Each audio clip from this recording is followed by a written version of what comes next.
지난 화요일은 제가 그 해인사의 원당함에서 있는 천도제에 참가를 했어요. 천도제라는 것은 여러분들 중에서 불교를 믿는 사람들은 잘 알겠지만, 절에서 사람이 죽으면은 바로 이제 뭐랄까, 내세로 가는 것은 아니고, 뭔가 살아있는 동안에 이제 각종 얽혀있고 맺혀있던 이런 모든 것을 이제 풀고 난 뒤에 일주일에 한 번씩 이제 계속 뭐 초제, 이제, 삼제를 지내서 7번째 되는 49제의 결제 때 이제 비로소 절에서 이제 천도제를 열어서 소울 트랜스퍼링을 하는 거예요. 소울이 이제 내세로 이제 올라가는 거죠. 그걸 천도제라 그럽니다. 나중에 제가 오늘 읽고 있는 이 책에서 마지막 부분에 이제 티베트의 죽음에서 이 부분에서 이제 죽음으로 가는 그 길, 그리고 또 동양에서 보는 그런 소크라테스와 비슷한 그런 하나의 영혼이 죽은 뒤에 어떻게 내세로 가는가 그 행로를 이제 아마 여러분들이 나중에 책을 통해서 보게 될 겁니다. 굉장히 중요한 그런 부분들 중에 하나죠.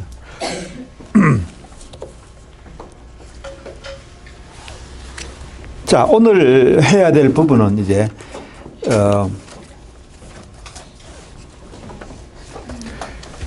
플라톤의 파이돈에 이어서 인간의 영혼과 육체가 어떻게 관련되어 있느냐.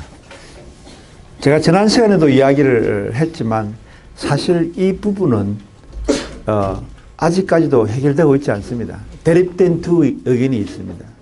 듀얼리즘과 피지컬리즘이 이제 그 대표적인 것이고,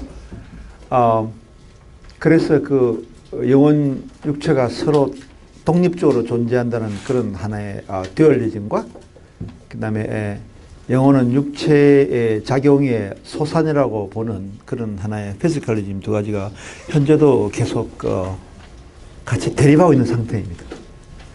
제가 지난 시간에 제가 스마트폰 이야기를 했는데, 우리나라의 어떤 서울의대 의사 가운데서도 이제 그런 이야기를 하기도 하고, 기독교인들은 뭐 명백히 의심할 필요 없이 듀얼리즘을 믿는 사람이니까.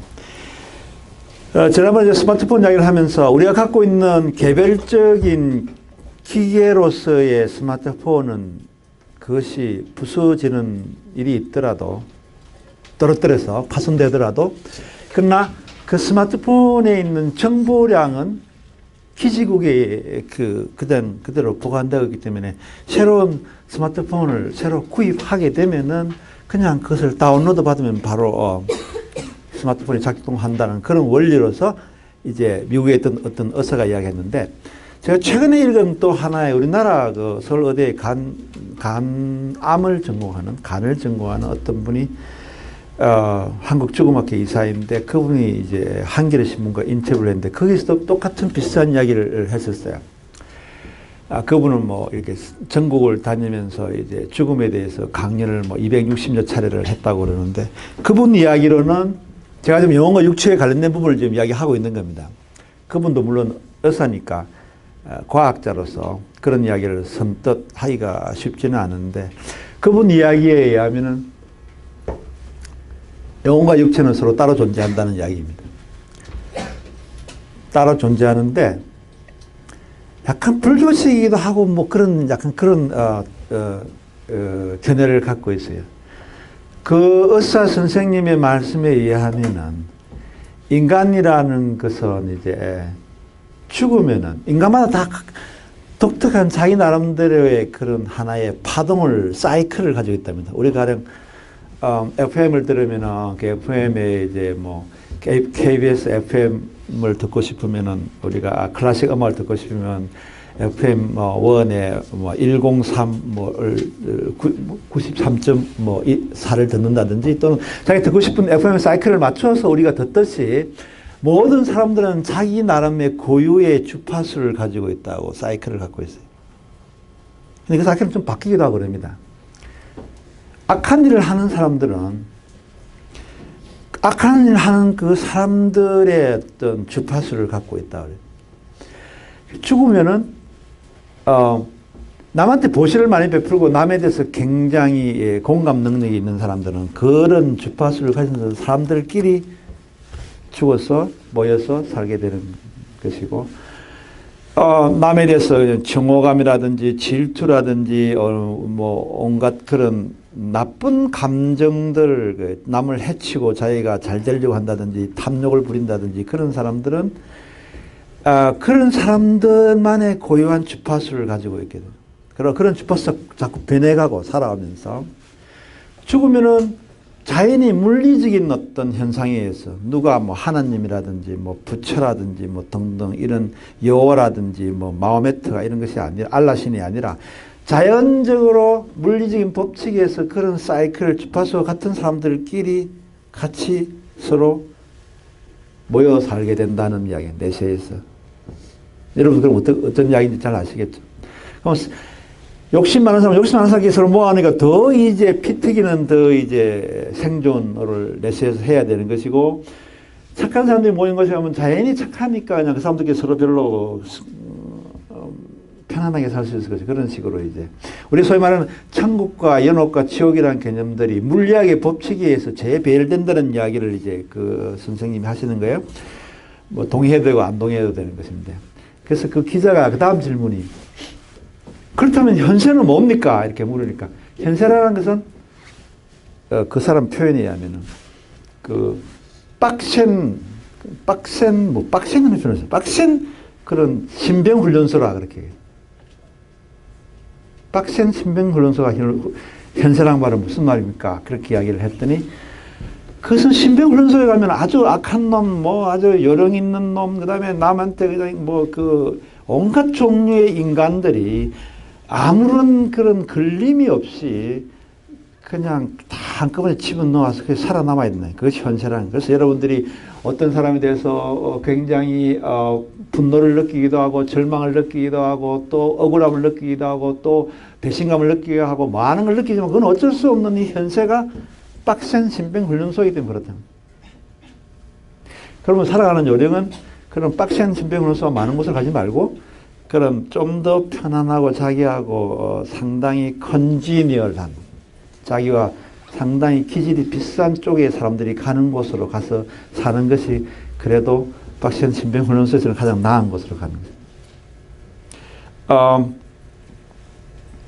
그래서 이제 그러나 우리가 그 의사의 말에 의하면 우리가 그래 빡센 신병훈련소가 이 우리 현 일생인데 그 일생에서 살면서도 그걸 스킵할 수가 없다는 거예요. 그건 어차피 가야 될 부분이라는 거죠.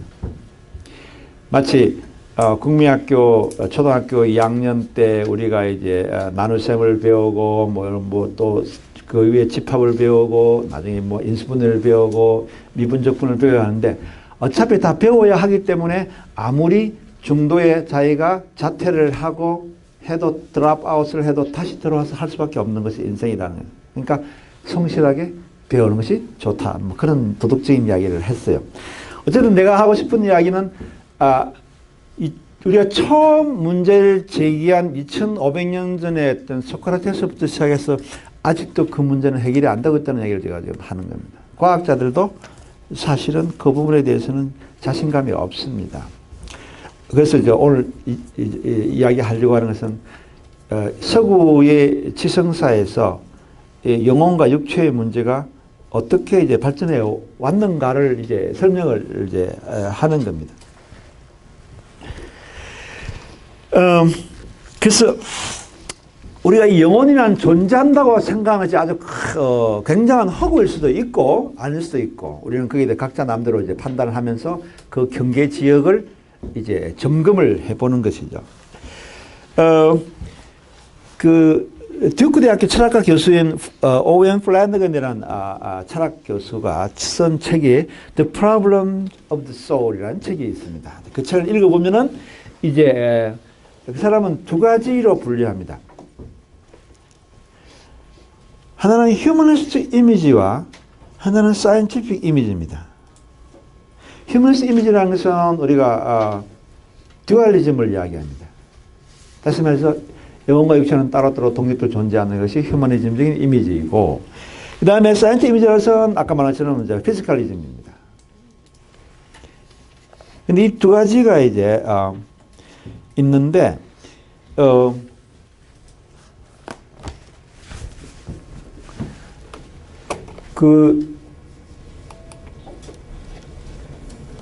여기 지금 데카르트가 이제 우리가 데카르트는 서구 자연과학의 아버지라고 그렇게 부릅니다. 왜냐하면 데카르트의 피로서 자연과학적인 그런 하나의 논리가 체계가 성립하였습니다. 방법론에 의해서 모든 걸 의심하면서부터 과학적으로 이제 객관적으로 증명하려고 하는 데카르트. 그럼에도 불구하고 데카르트는 과학자들로부터 자기들이 과학자들이 가장 존경하는 그런 하나의 철학자이면서도 데카르트는 바로 이 점에서 현재 동시대의 우리 시대의 과학자들로부터 비난을 받는 이유 중에 하나입니다. 데카르트는 양쪽에 다 이제 걸쳐 있는 그런 존재입니다. 현대의 어떤 그런 자연과학과 어떤 이성과 합리성과 어떤 그런 모든 걸 만드는 사람, 기초를 닦은 사람인 동시에 또 과학자들이 생각하는 그런 사이언티픽 이미지에 대해서 동의하지 않았습니다. 그래서 그 데카르트 이야기가 이제 이야기를 이제 사람들은 이제 그 육체와 영혼이 따로 있다고 주장하는 그 데카르트의 이제 그를 라일이라는 사람은 기계 속의 유령 신화라는 합니다. 왜 기계 속의 유령 신화라고 하느냐고 하면은 과학자들이 볼 때 인간이라는 것은 이제 하나의 물질과 물리적인 화학적인 작용에 의해서 생리적인 작용에 의해서 모든 것이 다 움직이는 하나의 기계입니다. 인간 육체라는 것은 기계인데 그 속에 옛날에 고스트라는 우리가 나쁜 말로 고스트라는 그러면 굉장히 뭐 죽은 사람의 영혼을 생각하지만 사실은 고스트의 원래 뜻은 죽은 사람의 영혼이 아니라 일반 살아있는 사람도 고스트라고 그랬어요. 그 영혼이라고. 원래 어원은 그렇습니다. 소울이라는 뜻이에요. 스피릿이라는 뜻입니다. 그래서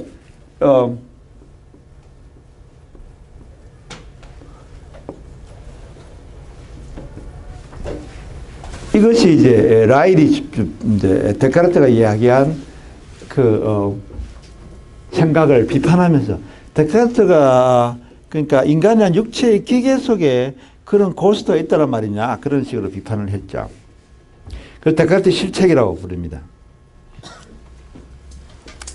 이 문제에서 좀 이제 하나 더 나가면은 인간이 모든 정신작용이 육체적인 활동의 소산이라고 하면은 영혼의 고유한 영역이 없다고 하면은 그때 인간이 도덕적으로 정의롭게 살아갈 것인가 하는 그런 문제가 생깁니다.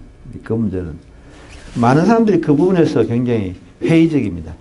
지난번에 제가 이야기했지만 소록도에 있는 그 두 오스트리아 수녀님이 50년을 몸을 바쳐서 저 이국에 와서 그 당시 58년도만 해도 대한민국이라는 것은 거의 아프리카에 있는 그런 국가와 똑같았어요. 아프리카 국가와 똑같이 정말 한심하게 한데 거기서 가장 열악한 그런 문둥병 환자,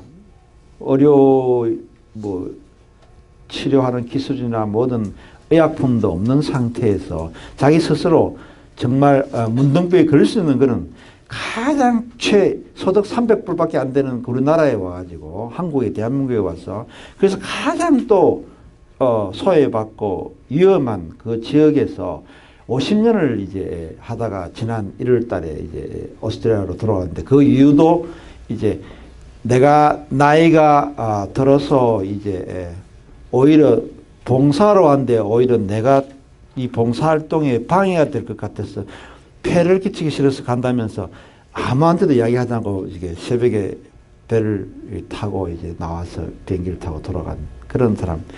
그런 사람이 가령역이 말한 것처럼 인간이 어떤 그런 영혼이라는 것이 육체적인 활동의 소산이라고 생각하면은 그러면은 그 사람의 그 어떤 자기 온 일생을 던진 그것은 가령 가톨릭에서 하나님이라는 존재가 없다고 생각했을 경우에 그런 희생정신을 할 수 있었을까? 그런 문제를 우리가 제기할 수 있는 거예요. 종교라는 것이 때로는 이걸 고칠 수가 없을까? 자꾸 왜 꺼지지? 전화해봤는데 진산탕비실에서 고쳐주네요. 저걸 봐야 되는데. 어쨌든 제가 지금 이야기하려고 하는 것은 이제 그런 부분에서 도덕성의 문제가 이제 우리가 아까 말한 피지컬리즘이라는 이제 사이언티픽 이미지가 되면은 이 사회가 이제 굉장한 어떤 도덕적인 아노미에 빠질 수도 있다는 거죠. 종교라는 것이 거의 하나의 이 사회를 올바르게 그렇게 만드는 정화작용을 해왔다는 이야기를 지금 제가 하는 겁니다. 그 전에 이제 우리가 과학적으로, 철학적으로 하나 알아야 할 사항은 이제 데카르트의 송가선 이론입니다. 송가선 이론인데, 거기에 보면은,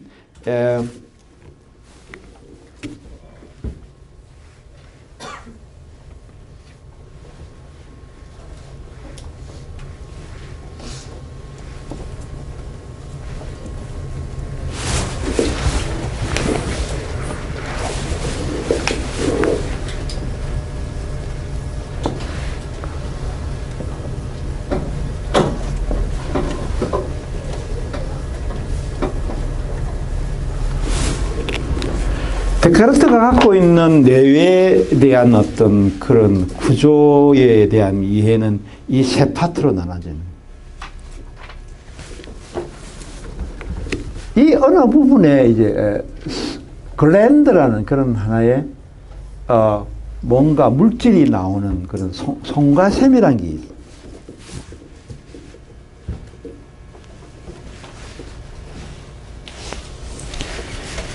인간이 어떤 욕망을 마음이 불러일으키면 그 마음의 욕망이 이제 이 송가선을 통해서 브레인에게 이렇게 전달이 되고, 브레인은 그 육체니까, 우리 뇌수니까, 그 뇌수가 이제 브레인의 기계적인 작용에 의해서 육체와 서로 상호 소통을 하는. 근데 이 브레인이라는 물질과 관계없는 비육화된, 인코어퍼레이트 됐다고 그럽니다. 이거는 하나의 좀 코어퍼레이트 된 바디입니다. 바디고 물질이고, 그러나 이거는 incorporated.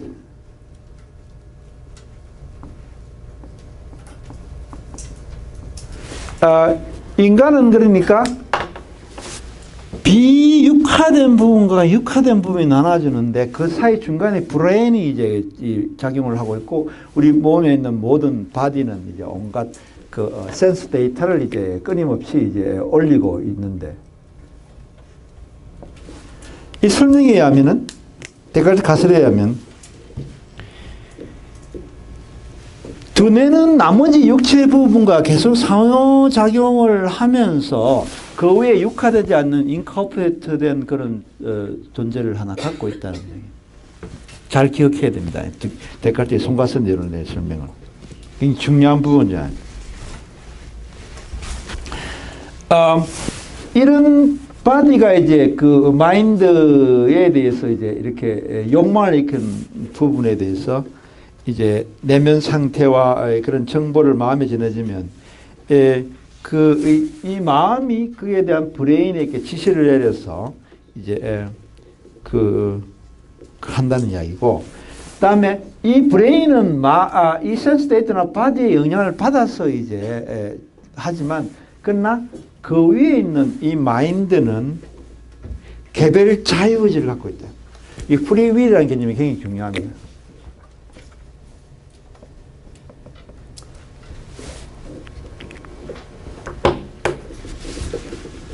인간은 자연과학자들은 요 이외의 부분이 없다고 생각하는 거죠. 요 부분이 없기 때문에 이것은 전적으로 바디의 영향을 받습니다. 그래서 인간은 자유의지가 없어지는 거예요. 왜냐면 이 육체의 전적인 영향에 들어가기 때문에. 그러나 데카르트는 하는 신이라든지 그다음에 인간이 갖고 있는 어떤 그런 영혼의 어떤 그런 자유의지를 갖다가 이런 존재를 비육화된 그런 존재를 상정함으로 해서 자유의지가 있다라고. 그래서 내가 뭘 하고 싶다. 아까 말한 그 수녀가 만약 육체에 대한 어떤 욕망만 따른다면은 한국에 오지도 않았어요. 그러나 그 후에 인간은 더 숭고한 자유의지를 지니고 있기 때문에 신의 뜻이라는 그 부분에 대한 어떤 하나의 개념 때문에 또는 플라톤이나 소크라테스는 이데아라는 개념 때문에 인간은 그 육체의 영향을 전적으로 받고 있는 그 브레인이 아니라 브레인 위에 있는 마인드라는 더 높은 단계의 자유의지를 가진 존재를 가지고 있기 때문에 그런 희생을 할 수 있는 거예요. 우리가 이차돈이라든지 많은 순교자들이 자기 종교를 위해서 목숨을 버릴 때 그것은 육체의 법칙을 따르는 것이 아니에요. 자기 자유의지가 있는 거예요.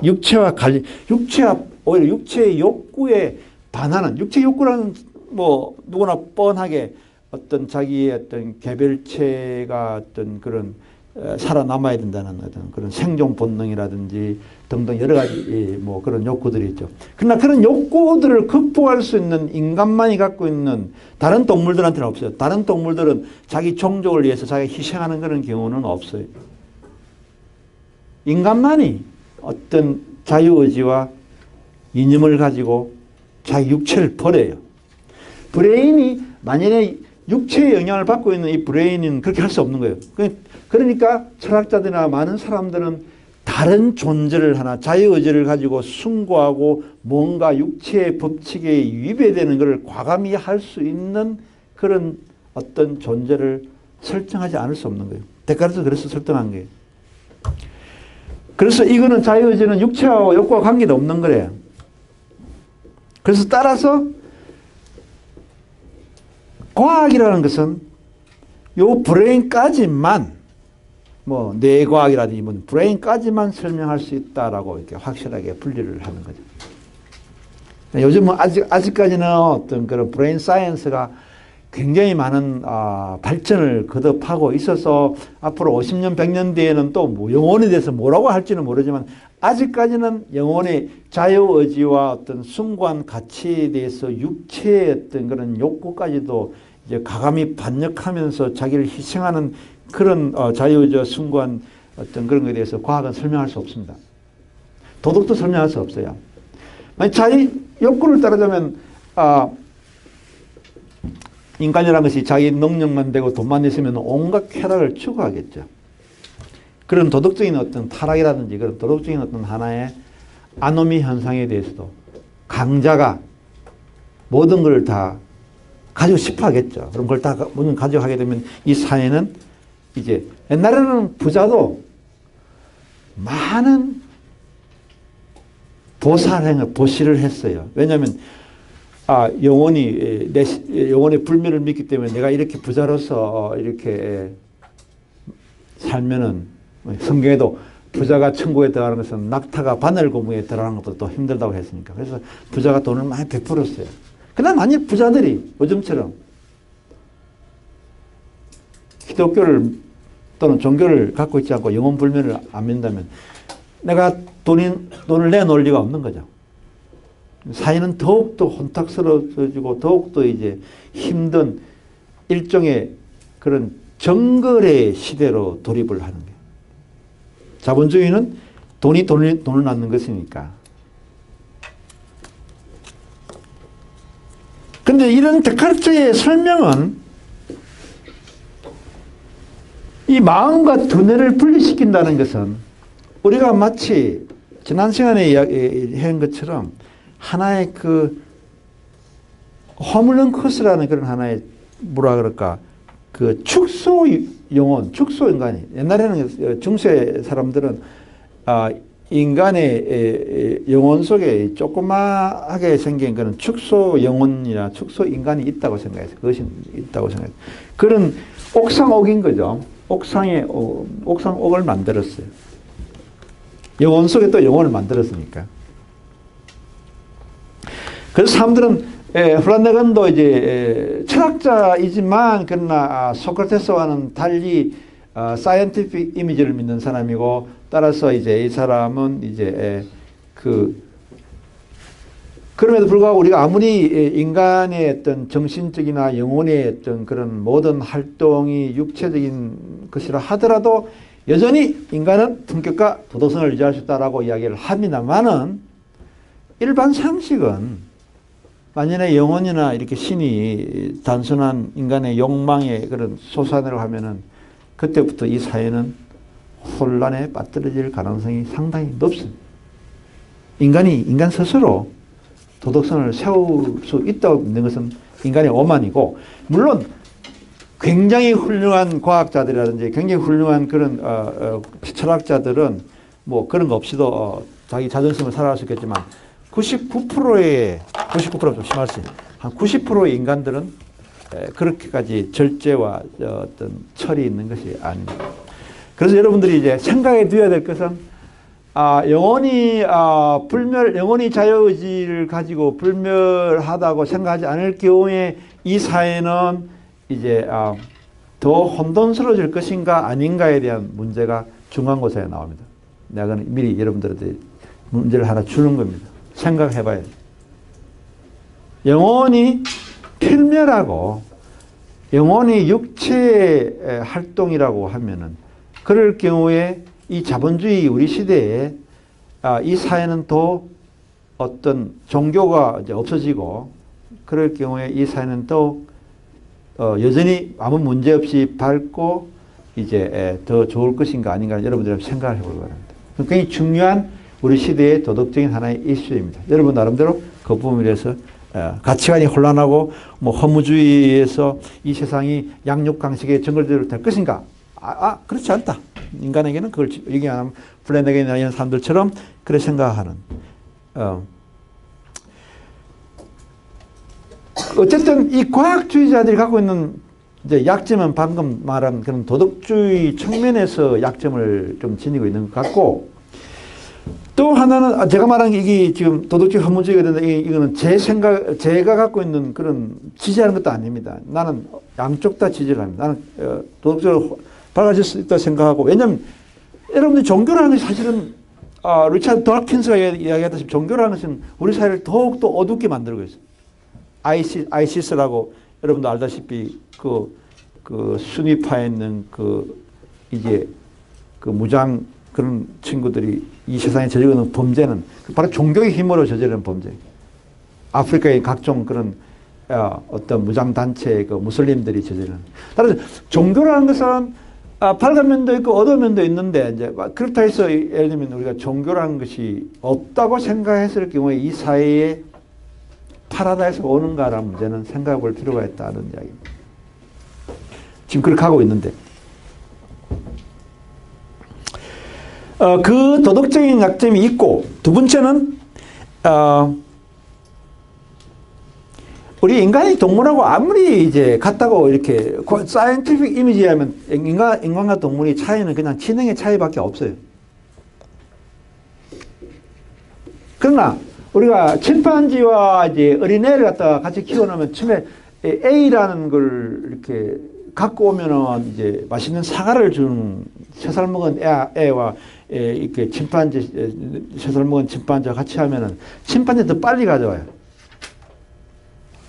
A라는 글자를 주고 애플 그러면서 A를 저기서 가져오면은 사과를 주는 보상적인 그런 걸 실험을 하면은 애가 더 늦어요. 침판지보다. 그러나 지적인 그 인텔리전스가 4살을 넘으면서부터 침판지는 그냥 그대로 그 4살의 지능을 가지고 그냥 그대로 쭉 살아가고, 인간은 4살, 5, 6부터 아주 굉장히 어떤 그런 가파른 그런 지적인 성장을 갖고 옵니다. 심리학, 행동 심리학을 연구하면은. 그럼 왜 침판지 고래가 가장 어떤 최고의 지능을 가진 그런 동물들이 뭐 개라든지 닭이 말과는 비교가 안 될 정도 지능 과정의 침판지. 왜 4살에서부터 멈춰버리고 왜 인간은 계속 끊임없이 이렇게 올라가는 이런 부분에 대해서 과학자들은 그냥 단순히 지능의 문제로 설명할 수 없을지도 모른다. 뭐 라파엘, 뭐 마이클앤젤로, 뭐 베토벤 이런 위대한 작품들을 인간이 만들어내는 그 힘은 과연 어디서부터 오는 것인가? 그런 상상력이 없는데 사이언티픽 이미지는 같다고 자꾸 이야기를 하니까 사람들이 거기에서 이제 그걸 증명해봐라. 그게 지능으로 설명할 수 있는 것인가? 그래서 대부분 사람들은 뭔가 인간에는 다른 것이 있고 그것이 이제 소위 말하는 미싱 링크라는 거죠.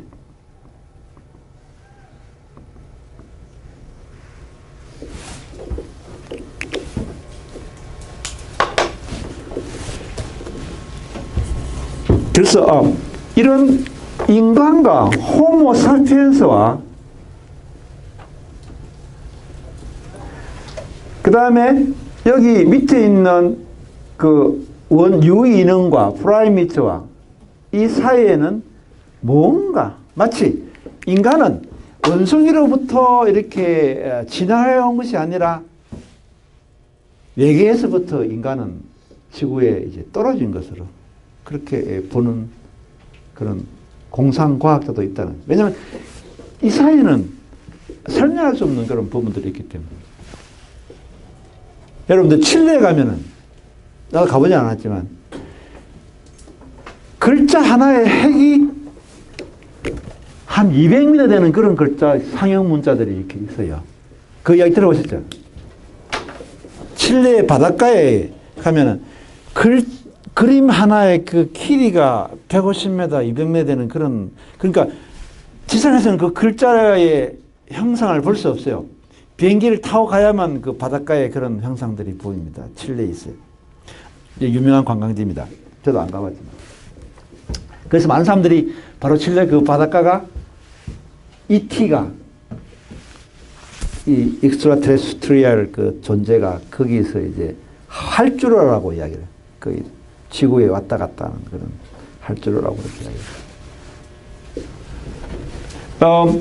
그래서 인간이 원숭이가 같다, 동물과 같다고 보는 그런 과학의 진화론의 이야기는 이제 하나의 학설일 따름이고 현실은 전혀 인간이 동물과 같지 않다는 것이 우리한테는 더욱더 이제 많은 시사점을 던져요. 따라서 인간에게는 뭔가 이제 동물의 어떤 마인드와 다른 그런 독특한 영혼이라는 것이 존재한다. 도덕적인 면에서, 인식적인 면에서, 모든 지능적인 면에서 그런 거죠. 그래서 인간의 상상력에서는 엄청나게 이제 동물과는 질적인 차이, 단순한 양적인 차이가 아니라 그런 걸 보인다. 그래서 사람들은 어쨌든 간에 내가 이렇게 계속 주장하는 것도 일반 사람들이 이제 생각하는 것도 영혼이 육체의 사물을 생각하는 순간에 세상이 까마득해져요. 내가 죽으면은 나라는 존재는 이 세상에서 완전히 사라져 버리고 아무것도 남지 않는다는 그 생각은 인간을 굉장히 무한한 공포에 이제 그걸 들어가는 거죠. 그러나 사람들이 이제 죽으면 아까 말한 것처럼 뭐 스마트폰처럼 또는 무슨 파동처럼 어떤 식으로 이렇게 남아서 뭔가 영혼이 계속 유지해 나간다는 그런 생각을 하게 되면 굉장히 편안하고 뭔가 나의 삶에 대한 목표도 생길 수도 있는 것이고 이제 그렇게 되는 거겠죠. 그래서 사람들이 이제 이게 육체의 문제에서 육체라는 것은 명백히 누구나 양쪽 다 인정하듯이 육체라는 것은 이제 그 인간에게 어떤 생물학의 법칙에 종속되어 있고 인간을 굉장히 혼돈스럽게 만든. 우리가 스토이시즘이라는 것은 결국은 육체를 괴롭히자는 것이 스토이시즘. 인간의 모든 욕망들이 육체로부터 빚어지기 때문에 이 육체를 이제 훈련시키고 캐스티게이트 하는 것이 이제 그게 스토이시즘이에요. 불교에서도 그렇고 뭐 우리가 소크라테스도 그런 이야기했고 이게 불교에서 여러분들이 불교 한자로 제가 찍지는 않지만 불교에 이제 반야바라밀경, 건강 반야바라밀경 들어보신지 저래가 항상 제일 많이 하는 그 경전이 마치 기독교에 뭐 천주경처럼 하는 것이에요. 뭐 마하반야바라밀다신경, 뭐 관자재보살, 행신문화 할 때 그 중에 기질 중에 하나가 아니비설신이라는 그런 기질이에요. 지금 제가 설명하려고 하는 것은 사신불매에 대한 이야기를 지금 하기 위해서 이걸 설명. 불교에서 이야기하는 것은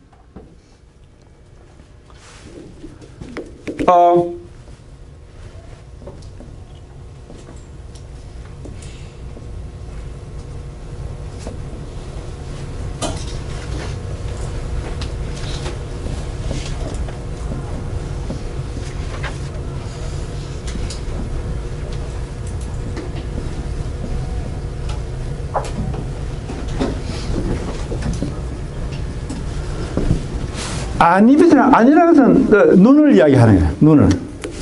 인간이라는 것이 어떤 욕망을 불러일으킬 때 우리가 아름다운 것을 보고 싶어하고 저 여자가 아름답다, 저 남자가 되게 날씬하다, 멋있다는 건 눈이라는 것이 어떤 그런 하나의 센스 데이터로서 그걸 우리가 감각 소유라고 그렇게 합니다.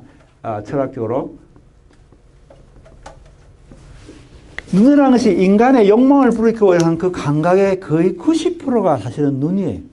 인간의 눈이, 우리가 길을 못 들어도 사실은 사람이 행복하게 살 수 있지만 장님은 정말 삶이 불행한 이유는 인간의 센스 데이터의 거의 90%를 결정을 이 눈에 의해서 결정을 하는. 그런 안이 있고 그냥 듣는 귀가 있어요. 그게 히어링에 관계된 부분이고 코가 냄새가 있죠. 그게 스멜링 관계된 부분이고 서른 혀로서 이제 테이스팅을 하는 맛을 보고 그 다음에 이제 신이라는 것은 우리 이 인간의 몸인데 아니비설신이 뭐 무색성향 항미촉법 뭐 이런 그런 이제 건강계에 나오는 반자신경에 나오는 그게 이제 그 텍타일한 거야. 우리 몸에서 이렇게 느끼는 차갑다 뜨겁다들 이게 막 느끼고 뭐 그런 것들을 하는 것이 있고 그다음에 컨셉스는 이제 의식인데 지금 제가 이야기하는 사심불멸한 개념이 그게 이제 91페이지는 사심불멸한 것은 이 네 가지를 말합니다.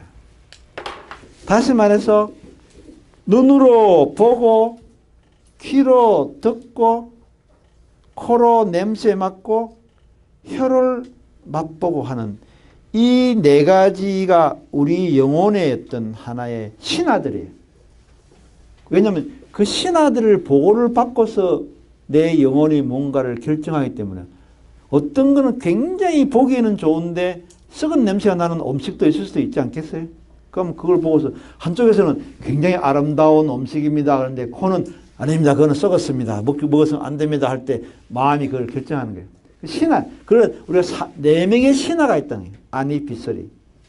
근데 불멸하는 것은 거기에 이제 부처의 이야기는 그 네 명의 신하가 하는 그 보고에 현혹되지 말라는 이야기예요.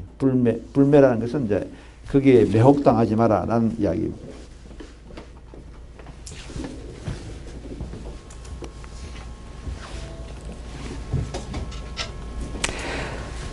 그래서 지금 우리가 이제 이야기하려고 하는 것은 이제 그 육체가 이렇게 감각 소유 센스 데이터를 계속 이제 이렇게 해주는데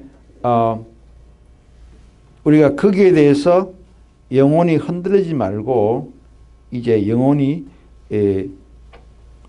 자신의 어떤 그런 자유로운 그런 상태를 유지하자는 그런 주장을 하는 사람이 바로 소크라테스, 플라톤, 에피테투스이고 그렇지 않고 영혼과 육체라는 서로 같다고 생각하는 사람이 바로 에피쿠로스와 루크레티우스이다. 요즘으로 치면 이제 유물론자예요. 두 사람. 그래서 두 사람이 이제 우리가 오늘 이야기하려고 하는 부분. 자, 처음에 에피쿠로스. 요즘 사람들이 에피쿠로스 이야기를 굉장히 많이 합니다. 에피쿠로스는 루크레티우스보다는 좀 더 이제 뭐라 그럴까 좀 더 그런 극단적이지 않는 유물론자입니다. 그러니까 신을 믿었고 루크르티스는 그런 걸 믿지 않았어요. 루크르티스는 거의 300년 이후의 사람, 로마 사람이고 에피쿠로스는 사실은 에피쿠로스와 플라톤은 같은 시대 거의 그러니까 에피쿠로스와 아리스토텔레스는 거의 같은 시대 사람입니다.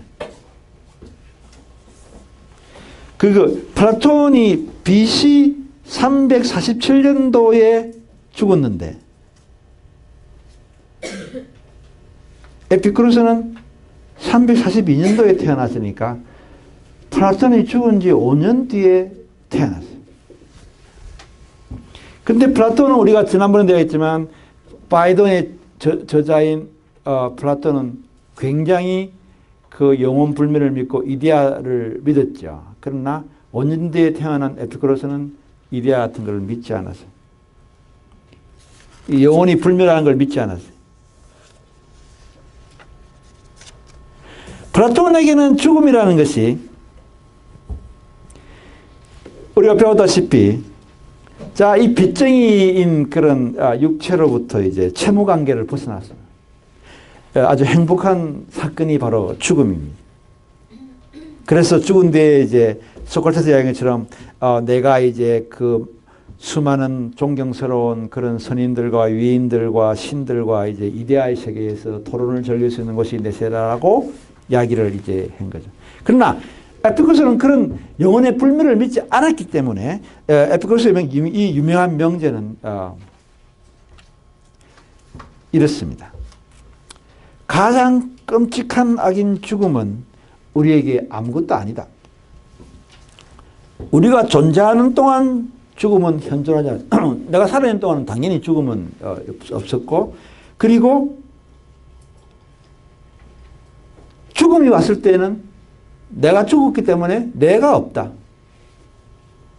따라서 살아있는 자나 죽은 자에게 죽음은 아무 의미가 없는 것이다. 라고 그렇게 이야기를 하는 거죠. 그래서 서로 같이 죽음과 내가 동시에 같이 동침할 수는 없다라고 이야기해요. 따라서 사람들이 왜 죽음에 대해서 그렇게 괴로워하고 죽음에 대한 공포를 느끼느냐. 내가 없는데 그건 터무니없는 그런 하나의 잘못된 것이다라고 이야기를 합니다. 근데 이 시대에는 사실은 우리가 기독교가 이제 알다시피 이제 지저스 크라이스트가 그 팔레스타인 지역에서 이제 예루살렘에서 이제 쭉 태어나고 한 그것이 이제 지금으로부터 2010년 그 정도 전이었죠. 근데 이제 그 당시 바로 전 시대에 이를 갖다 우리가 헬레니즘 시대라고 그러는. 헬레니즘 시대 때는 사람들이 굉장히 불안했었어요. 그리스의 로마의 철학들이 이제 차츰차츰 무너지기 이제 시작하고, 그래서 그 어떤 기독교가 정착되기 전과 그 사이 시대가 굉장히 이제 그 불안한 거죠. 그래서 사람들이 전쟁도 많이 일어나고 또 자기가 믿어야 할 그런 절대자도 없고 또 이제 소크라테스 나왔던 그런 플라톤 시대처럼 이제 확고한 어떤 그런 철학의 어떤 그런 내세관이 있는 그런 것도 아니고 상당히 불안한 그런 시대였어.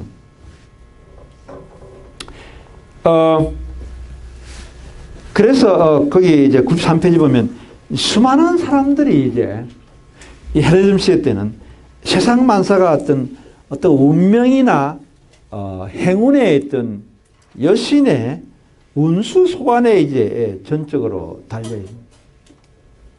그래서 뭐 굉장히 그 어물하면서도 자포자기적인 그런 사람들이 이제 사람들이라는 것은 이 무한한 또 무관심한 이 우주 속에서 표류하고 있다. 예측할 수 없다. 그래서 그냥 온갖 미신들이라든 이런 것이 이제 굉장히 이제 많이 이제 퍼져가는 그런 시대.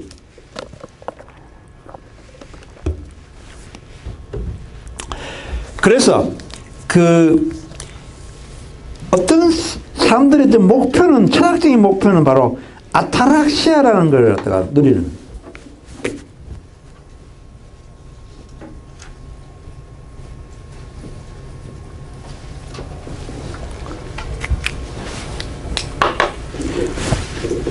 아트락시아는 이 사람이 너무 불안하기 때문에 되도록이면 감정의 요동 없이 아주 평온한 상태를 유지하는 것이 아타락시아입니다. 아타락시아.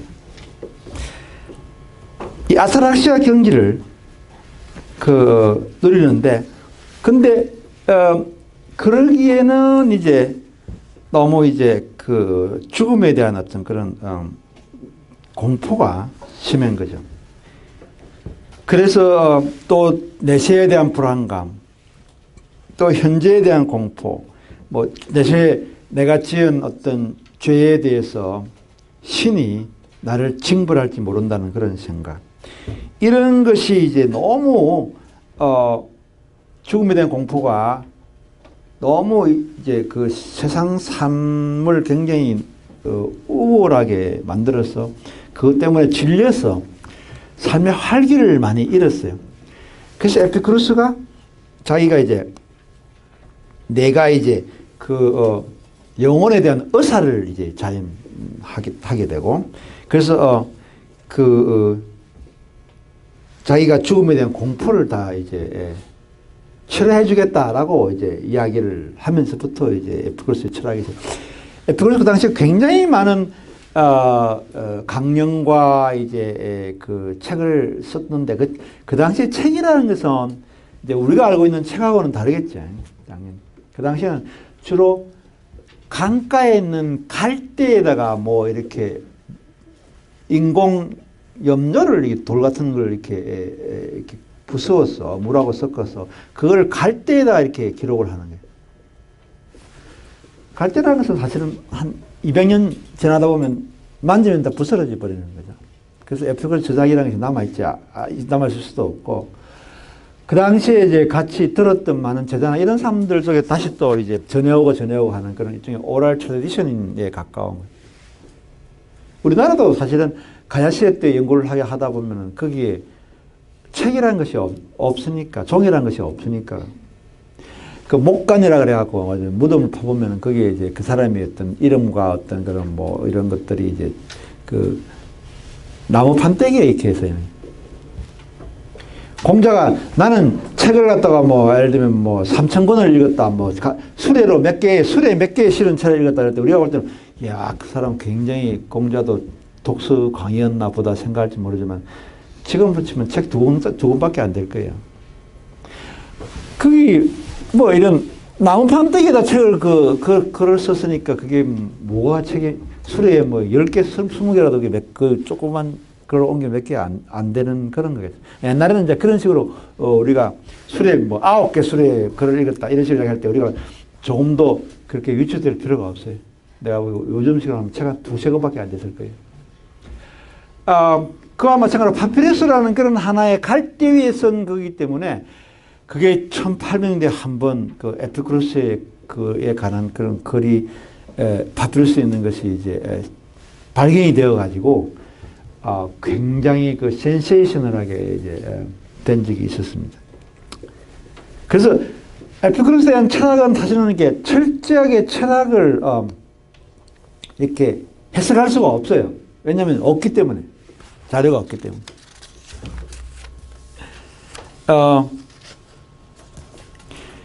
그래서 이 사람의 그 이야기를 이제 딴 사람 이야기에 섞어서 이렇게 우리 한번 이해를 이제 해보는 거예요. 아까 이제 좀 전에 94페이지 나와서 처음에 에피쿠로스 영혼 육체론에 대해서 이제 이야기를 이제 하면은, 아까도 했지만 이제 플라톤에게서는 영혼이 육체의 형력이란 말 자체를 여러분들이 이제 보면은 형력이라고 이렇게 이야기를 했죠. 이 표현이 이제 영혼이 육체라는 몸을 형태를 지녔기 때문에 그 밑에서 봉사한다는 그런 의미예요. 형력이란 말. 여기 한자가 그 의미가. 그러니까 영혼이 원래 자유스러운 그런 하나의 존재인데 육체라는 것 속에 스며들어 와가지고 어쩔 수 없이 육체라는 형태를 가지고 있기 때문에 그 형태에 자기가 사역한다는 뜻입니다. 형력이란 말이에요. 그래서 그렇게 써요. 형력이란. 사람들 형력이라는 뜻을 잘 모르는 사람이 있어요. 근데 에피쿠로스는 상당히 물리학자적인 생각을 물질론자입니다. 그래서 이 사람은 데모크리토스였던 그런 원자론에 이제 근거하고 있고 어떤 기계론주의 인과 마치 당구공처럼 빨간 공이 어떠한 힘과 방향을 가서 치면은 그 각도에 따라서 그 다음에 어떤 그 하얀 공이 다른 방향으로 가고 뭐 이런 식의 그런 것이 이제 인과율이죠. 내가 어떤 일을 하면 물리학의 법칙에 의해서 그것이 다른 다음에 어떤 그 리액션이 나오게 되고 그런 식으로 세상을 모든 것을 이제 보았어요. 그렇게 되면 사실은 당구 그 테이블 위에서는 그 인간의 자유의지라는 것이 이제 없게 됩니다. 순수하게 물리학의 법칙에 의해서 액션과 리액션이 존재하고 그런 것이 이제 존재해요. 그렇게 에피쿠로스는 생각했어요. 그러나 사실은 우리가 기계론과 어떤 그런 목적론이라고 두 가지를 이야기를 이제 하는데 미케니컬하게 보는 것과 텔레로지컬하게 보는 것은 상당히 이제 우리에게 중요한 그런 의미를 가지고 있습니다.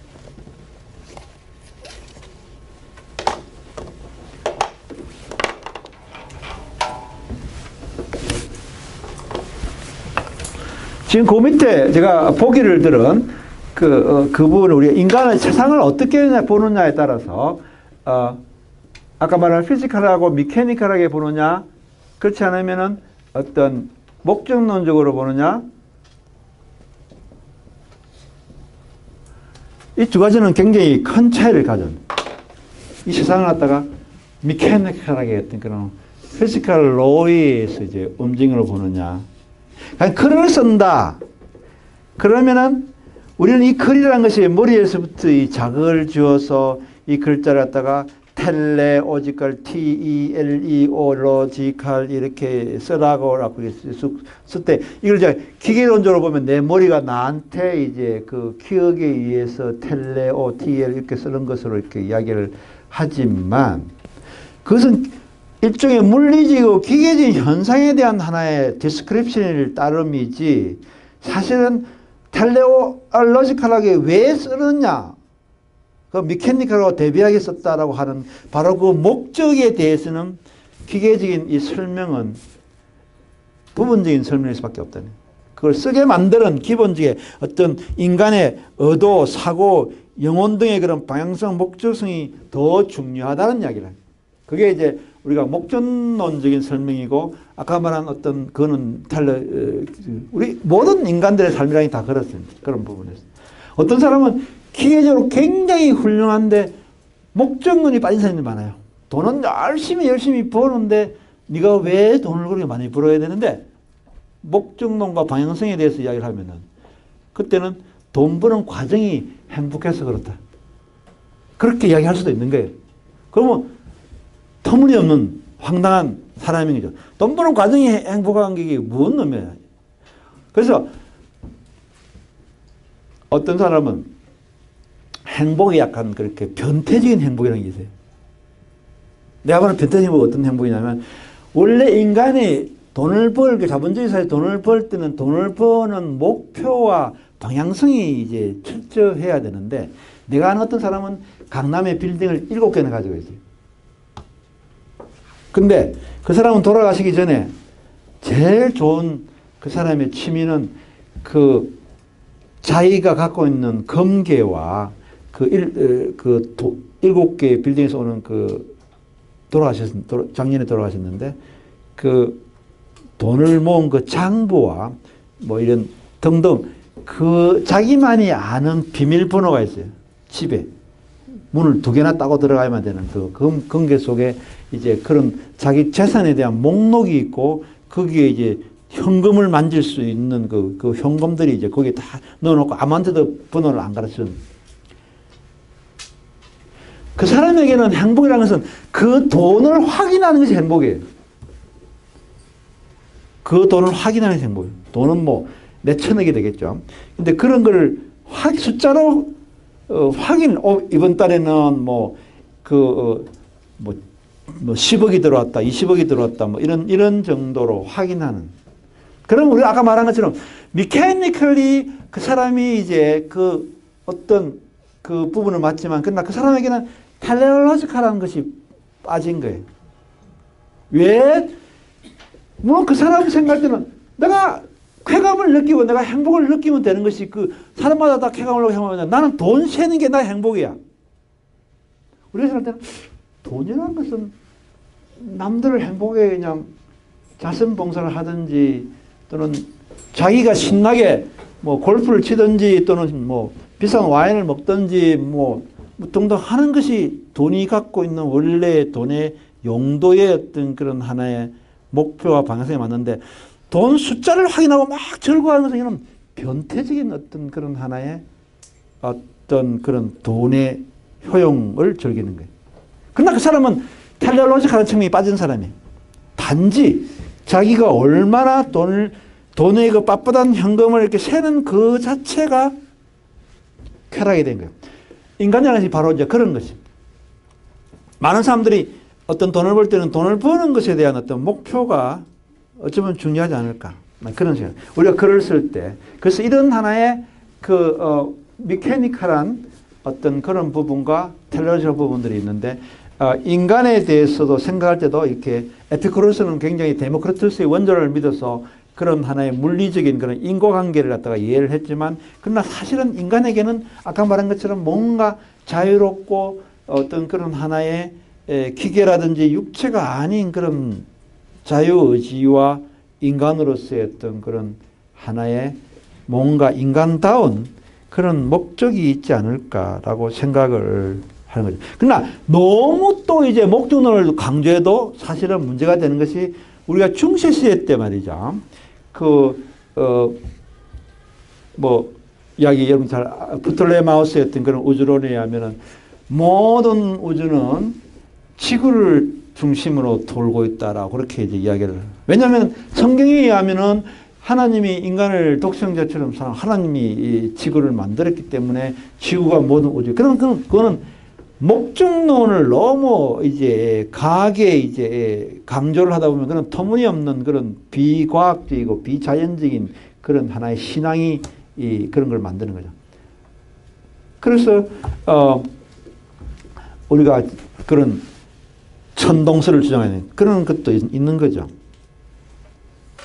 그러나 우리가 볼 때는 어떤 부분에 대해서는 기계론을 적용해야 될 것이고 어떤 부분에 대해서는 이제 목적론을 적용해야 될 것이고 적용하는 그런 데이터가 구별을 할 수 있는 그런 현명함을 지녀야 된다. 그런 이야기. 그러나 영혼이라는 것이 우리가 그 원자의 활동을 영혼이라고 F에서 규정을 해버리면 죽으면은 원자 활동이 제로로 된다. 따라서 아무 영혼도 없다라고 이야기하면은 그것은 좀 문제가 있을 수 있다는 생각을 일단 하는 거예요. 지금 제가 이야기가 좀 복잡해지고 있는 그 이야기입니다. 그래서 여러분들이 좀 더 제가 천천히 설명을 이제 하려고 하는데, 그러나 여전히 에피쿠로스 부분과 루크레티스 부분은 이 책에서 가장 어려운 부분입니다. 그래서 여러분들이 한두 번 읽어서는 잘 안 되는 부분입니다. 나 모르면은 이제 이 클래스를 통해서 질문을 하면 제가 설명을 해주겠습니다. 그러나 이 책에서 가장 어려운 부분이 루크레티스 부분과 에피쿠로스 부분입니다. 그리고 가장 중요한 부분이기도 합니다. 실제로 어려움. 에피쿠로스 이전의 사람들은 영혼에 대해서 이야기할 때 축소인간이라고 이제 이야기를 했습니다. 축소인간이라는 것은 바로 그 영혼의 부분이고, 그 다음에 아까 말한 것처럼 이 축소인간이라는 것이 있어서 영혼 속에 이런 축소인간이라는 게 있어서 그것이 온갖 그 센스 데이터를 이제 감각 소열을 정리하는 그런 역할을 했다고 생각을 했습니다. 근데 사실은 이런 것이 이제 루크레티우스나 이제 에피쿠로스 볼 때는 상당히 이제 옳지 않다고 생각해요.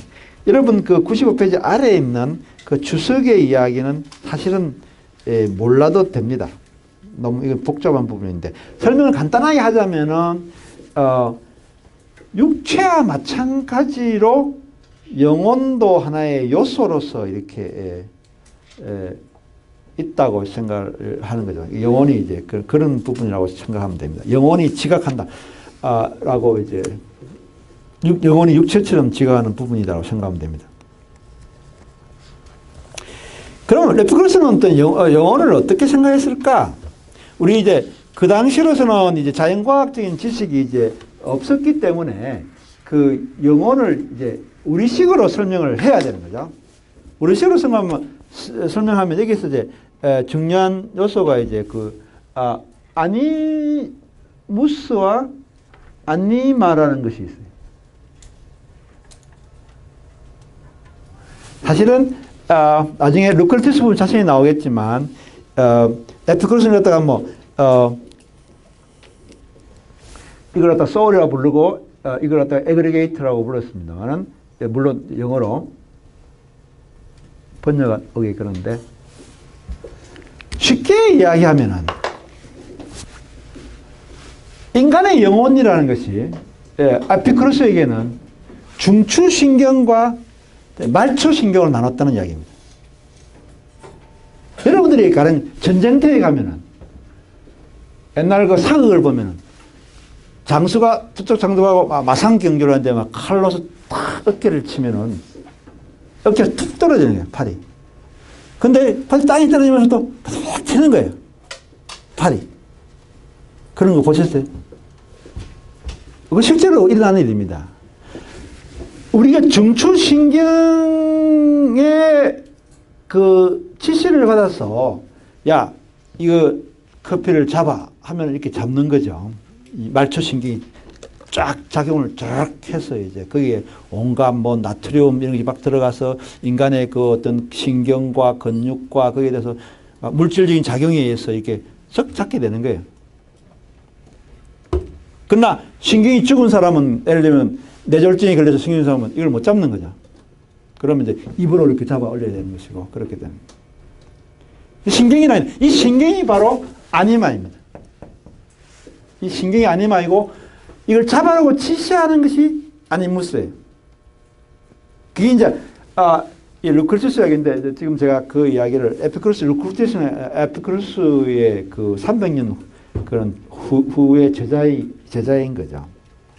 그래서 제가 지금 이야기하는 것은 이 소울이라고 하는 이것이 이제 바로 아니무스의 중추신경의 브레인에 해당되는 것이고 이 온갖 그 몸 전체에 퍼져 있는 이 말초신경은 아니마입니다. 왜냐하면 아니무스의 이건 단수고 아니마는 복수입니다.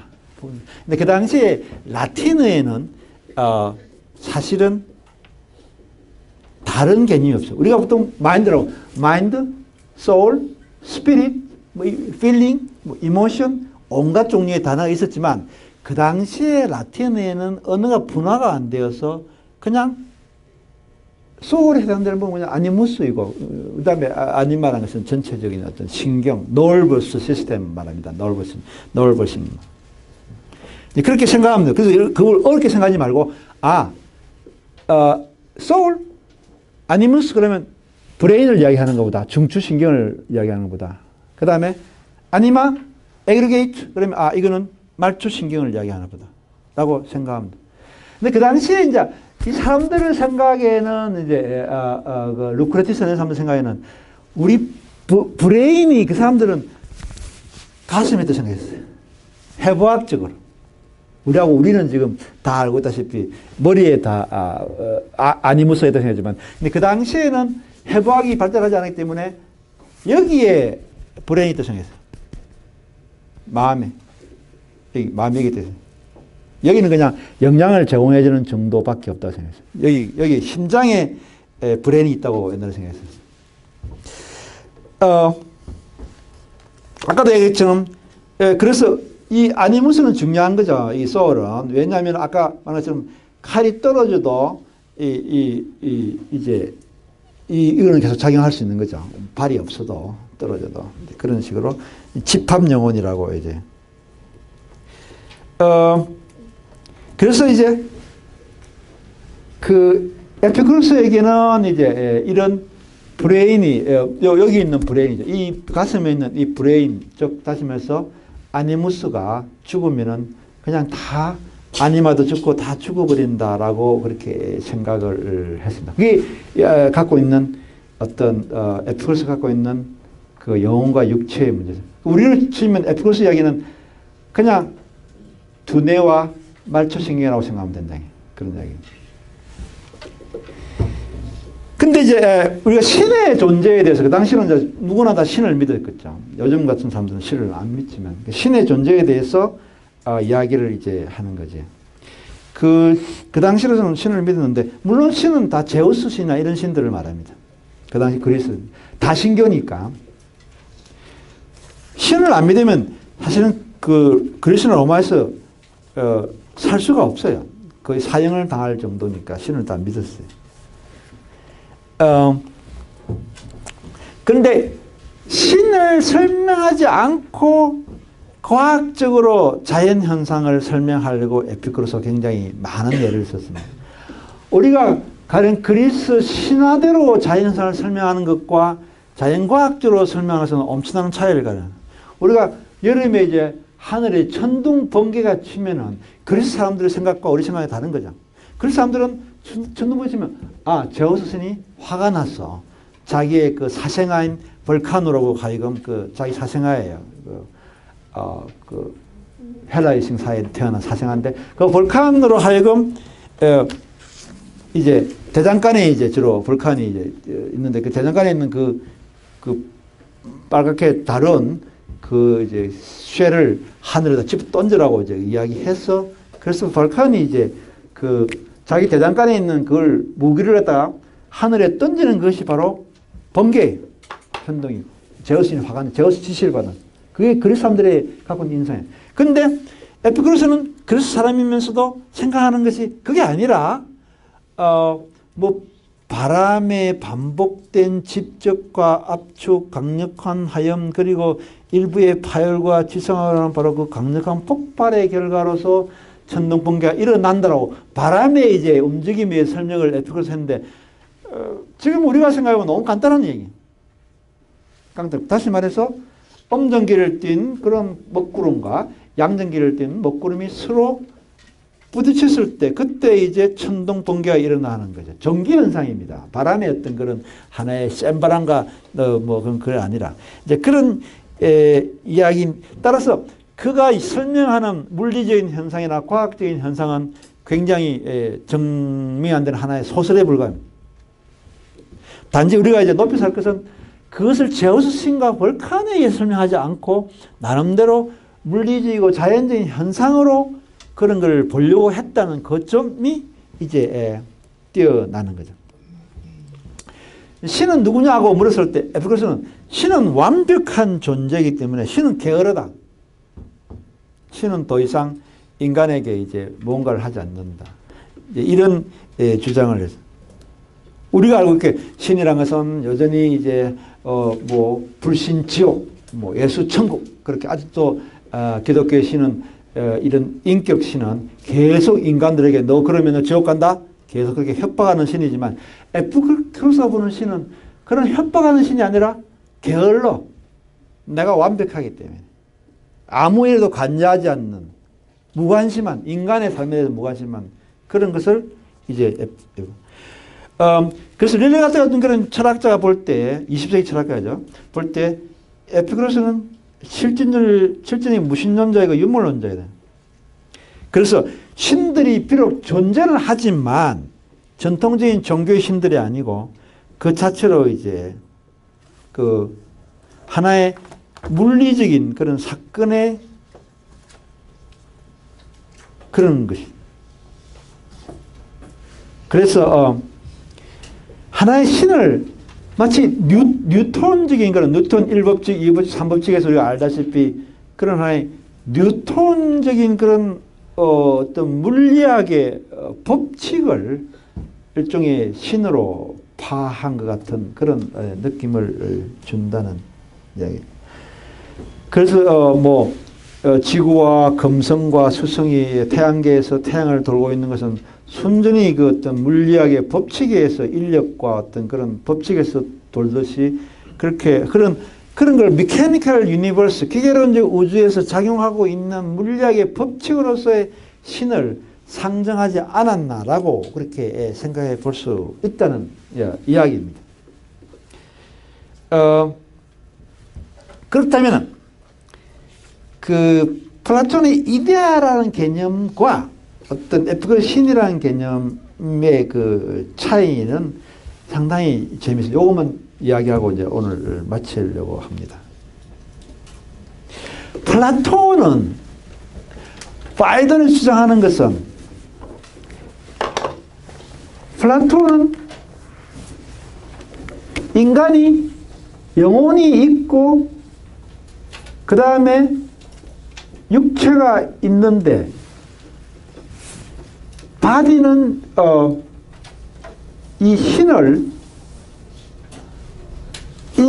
인식을 못합니다. 신을 인지하는 것은 오로지 영혼입니다. 바디는 우리가 아무리 감각적으로 해도 이거는 신은 이데아이기 때문에 이데아는 영혼만이 인식을 할 수 있습니다. 근데 이 에피쿠로스는 바디와 소울을 구별하지 않습니다. 그래서 바디와 소울이 같이 신을 인식을 합니다. 그래서 신을 인식하는 것도 바디가 한다 그런 이야기입니다. 바디가. 그 이야기가 이제 신에 대한 인식의 세 가지 단계의 이야기가 제가 설명하는데 그 앞에까지 이제 설명하면은 플라톤은 인간이 감관, 즉 바디와는 완전히 분리된 영혼의 고유 속성에서 이데아에 접근할 수 있는데 에피쿠로스는 신과의 어떤 직접적인 접근은 어떤 그런 하나의 이런 바디의 경험이라고 이야기를 하는 거죠.